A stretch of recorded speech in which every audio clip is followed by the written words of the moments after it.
here today to talk with you about a subject that came up between me and filmmaker Monica Esteban from Malambo Studios.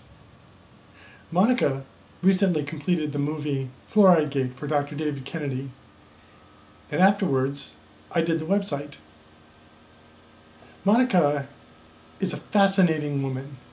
She's not only an experienced filmmaker, graduate of Columbia University, but she's also a fabulous, passionate Latina woman from Colombia.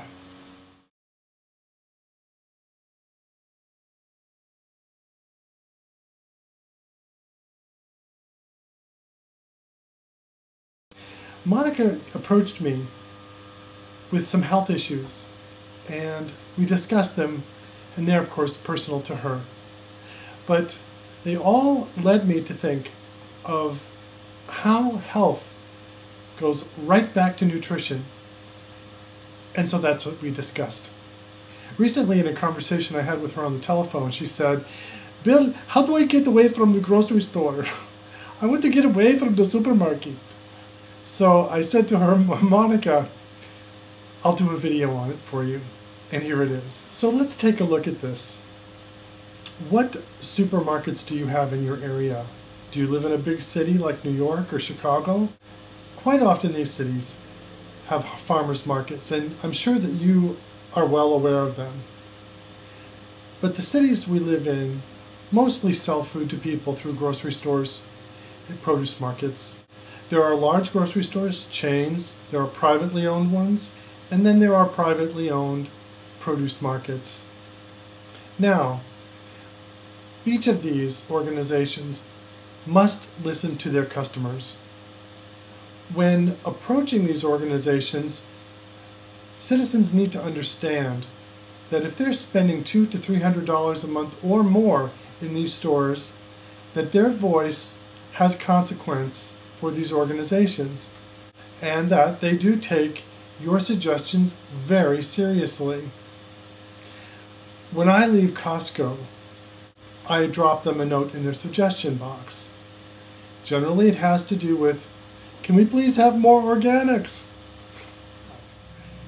I have been a member of Costco for probably 5 years, and over the years they have added an enormous number of organics. Now, I don't vouch for the quality of their organics, but I used their organic carrots in the Gerson therapy in 2009, and I got well. Here I am now in great health, passing it on to you, paying it forward with these videos.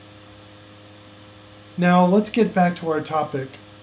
Grocery stores, privately owned stores, and produce markets. Go in and speak to the management. Get to know the owners personally. Ask them to coffee if they'll agree. I never met a grocer that wouldn't take a free cup of coffee. But you know, you have to become active socially and semi-politically with these guys. They are generally good people. Now, I can't vouch for the corporate entities like Vons, Kroger, and those guys. They are an entirely different animal. What I'm talking about more here is about the local guys. They may not even know the local farmers. They may not even have any information on organic foods or gardening or farming or anything. They may just have their regular suppliers of conventionally grown food thinking it's perfectly safe and healthy. We know on EcoHealth Lab that conventionally grown food has become a real health threat. And we are concerned about this. This is why this channel exists. Essentially, EcoHealth Lab is about food and about personal health through food and nutrition. So we are very concerned about each and every individual in every community in the country, and of course around the world. But we are focusing on the United States here because it is an American problem. Go down to your local produce store your local privately owned market or your supermarket and begin a dialogue with the management.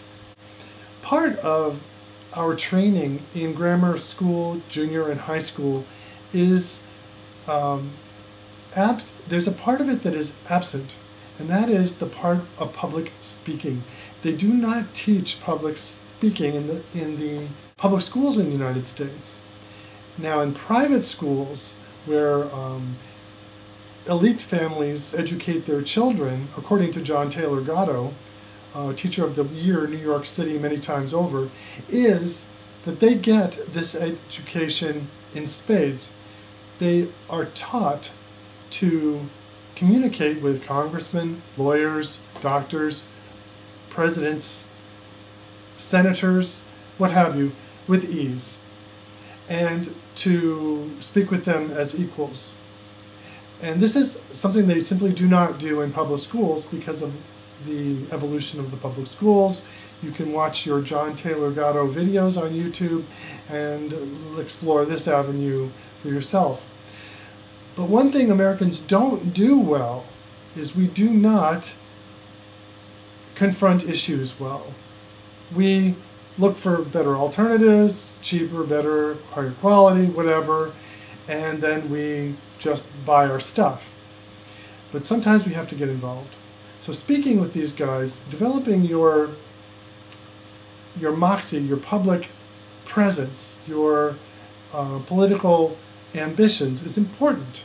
And you can pursue these in a very calm and gentle and enjoyable way by approaching the owners of your local grocery stores and discussing organics, discussing GMOs. Educate yourself. There's tons of videos on YouTube that will help you understand what to ask for, what you should know about these foods, and begin to work with these guys, and they will cooperate. One thing about grocers that I love is that they always want to make food better. People that own private grocery stores know that they are providing food for the general public, stuff that will be going into the bodies of old people, young people, infants, children, and they know that they have a great public responsibility. Now, I can't vouch for Vons, Safeway, or any of the big guys. I don't know what their agendas are. I really don't care. But we are focusing on getting better food into your community, conveniently and positively. The second step is to get to know local farmers. Outside your city, find the closest organic farm near your home and begin a dialogue with those people.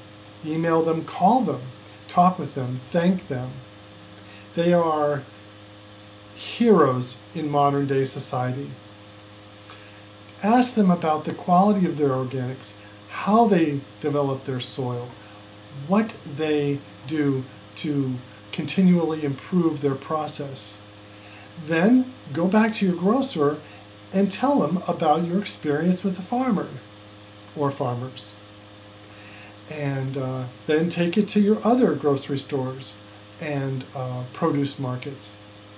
Go to your farmers markets. Talk to the farmers there. Sometimes you don't even have to go out of town to visit a farm. You can just go to your local farmers markets, take down the names of the farmers, get their contact information, and begin a dialogue with them while you develop your study of what quality vegetables and fruits really are.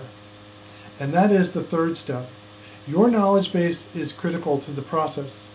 So understanding what a good fruit looks like, what a good vegetable is in the store is extremely important. The war that's going on right now with our bodies, with our health, with our society, happens at the dinner table. Who would have thought? Who would have thought that a war could be won by what people chose to put on their plate? Who would have thought that degenerative diseases would be cured by what we put on our plate? how we cook it, if we cook it. So this is food for thought, no pun intended.